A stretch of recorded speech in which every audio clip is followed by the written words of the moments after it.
Salam damai dan salam sejahtera buat kita sekalian, teman-teman Bina Gerejawi.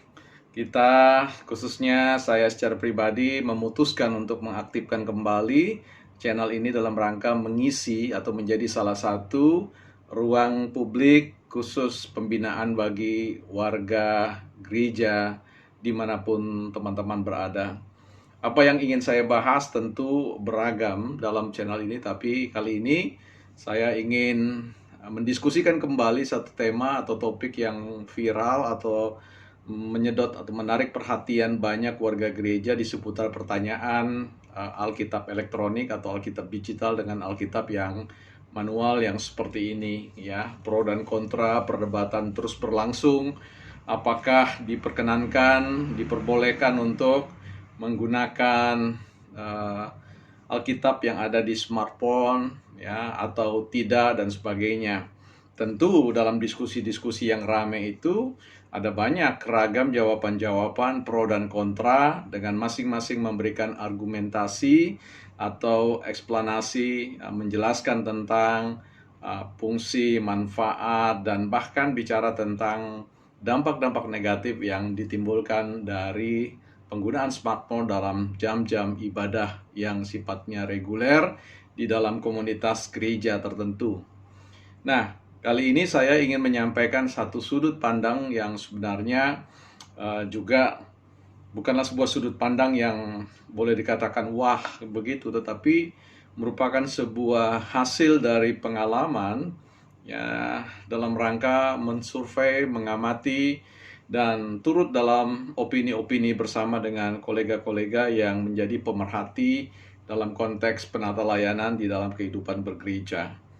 Buat saya, persoalan pertanyaan boleh atau tidak, tentu kita tidak bisa menjawabnya dengan boleh dan tidak. Segala sesuatu akan diukur dari bicara tentang kemanfaatan penggunaan Alkitab digital, penggunaan Alkitab yang sifatnya manual, paper, itu semata-mata akan kita nilai, ya, dari sisi dampak, dari sisi manfaat yang diberikan, dan apa yang kemudian mempengaruhi secara orang bilang kontraproduktif atau berlawanan dari apa yang kita harapkan. Nah, di gereja dewasa ini bukan hanya jemaat yang sudah menggunakan smartphone, tetapi juga para pelayan-pelayan, para pengkhotbah, para pendeta menggunakan itu sebagai sebuah media dengan pendasaran pandangan-pandangan atau pendapat-pendapat yang diyakini sebagai sebuah pendapat yang benar, dan karena itu mereka menggunakannya. Nah, bagi saya secara pribadi perlu dilihat begini, ya. Penggunaan Alkitab yang sifatnya manual, ya, ini merupakan sebuah pendekatan yang tidak akan berakhir atau hilang dalam kehidupan bergereja. Saya sangat meyakini bahwa akan banyak pengikut-pengikut, akan banyak orang-orang yang akan setia dan menikmati sensasi atau dampak psikis terhadap penggunaan Alkitab secara manual.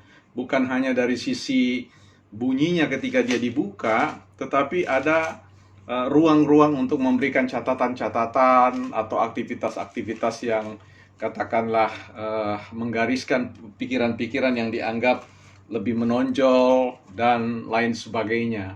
Nah, aktivitas ini tidak dapat tergantikan oleh penggunaan Alkitab dalam smartphone, sekalipun ada juga aplikasi-aplikasi atau fitur-fitur di dalamnya yang bisa melakukan itu. Tapi sekali lagi, dari sisi pengalaman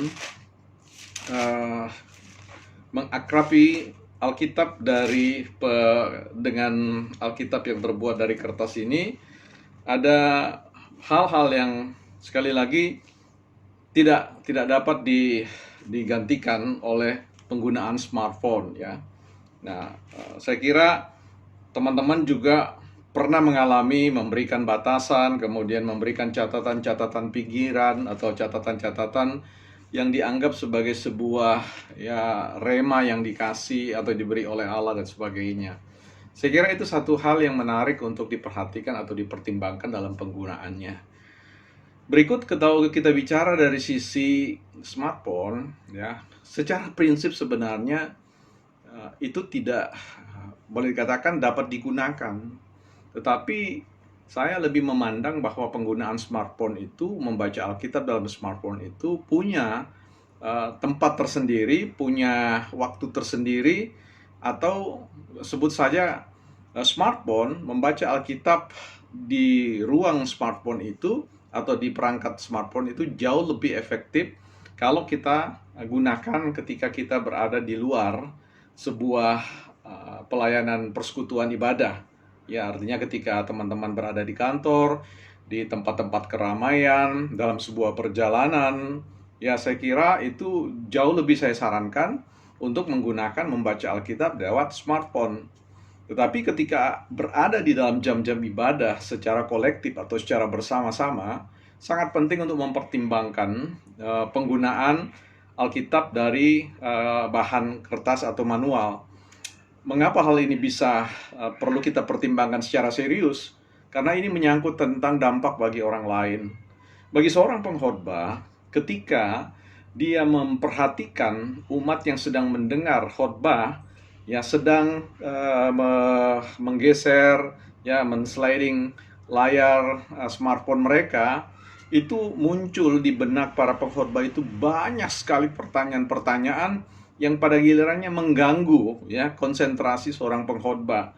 Ya, saat waktunya untuk memikirkan apa yang mau dikatakan, tetapi seringkali pikiran-pikiran pengkhotbah itu beralih untuk berpikir kepada apa, ya, mempertanyakan apa yang sebenarnya sedang diperhatikan. Apakah jemaat sedang membuka Alkitab atau membuka fitur-fitur lain atau aplikasi-aplikasi lain sambil mengisi kejenuhan kah, atau mungkin hal-hal yang mungkin tidak berkenan dan sebagainya. Nah, ini juga akan berdampak pada sesama para mereka-mereka warga jemaat yang memang punya keputusan bulat untuk tidak menggunakan smartphone di dalam ruang-ruang ibadah, karena memang sudah terbangun tradisi sepanjang hayatnya untuk menggunakan Alkitab yang berbahan kertas, ya, sehingga itu juga menjadi batu sandungan bagi orang lain. Nah, dari sisi ini teman-teman jelas atau menjadi nyata bahwa sebenarnya secara pribadi saya lebih menyarankan teman-teman untuk membawa Alkitab yang berbahan dasar kertas, ya, ketimbang smartphone dalam satu jam-jam ibadah. Ini bukan soal bicara tentang kita menjadi generasi yang usang, generasi yang ketinggalan zaman, generasi yang kolot, generasi yang tidak melek digital dan sebagainya. Ya, sampai hari ini, ya, harus saya ingin mengatakan bahwa sekalipun studi-studi yang saya lakukan banyak lebih kepada perkembangan informasi komunikasi dan teknologi, tetapi dalam hal membaca Alkitab, saya lebih memilih membaca dari sisi dengan Alkitab berbahan dasar kertas, karena sekali lagi itu memberikan fokus yang kuat terhadap pencaharian kita, terhadap pengertian yang ada di dalam Alkitab. Ya, begitu juga bahwa dengan membaca Alkitab, kesehatan mata, ya, radiasi dari komputer atau smartphone kita sekali lagi akan jauh berkurang dan sebagainya. Ya, ini perlu untuk kita perhatikan. So, teman-teman, saya kira bahasan sederhana ini kita cukupkan. Mudah-mudahan apa yang teman-teman petik di sini semuanya kembali pada keputusan untuk mempertimbangkan apakah teman-teman akan menggunakan smartphone dan atau Alkitab manual atau Alkitab berbahan dasar kertas. Secara pribadi saya katakan gunakan dua-duanya, tetapi untuk pilihan terbaik di dalam ruang persekutuan bersama, gunakan Alkitab yang berbahan dasar kertas di luar aktivitas di ruang kerja, di jalanan, dan di tempat-tempat yang lain. Teman-teman, saya sarankan untuk menggunakan membaca Alkitab di smartphone. Saya kira demikian teman-teman. Kita jumpa di bahasan-bahasan yang lain. Ya, salam damai sejahtera buat kita sekalian.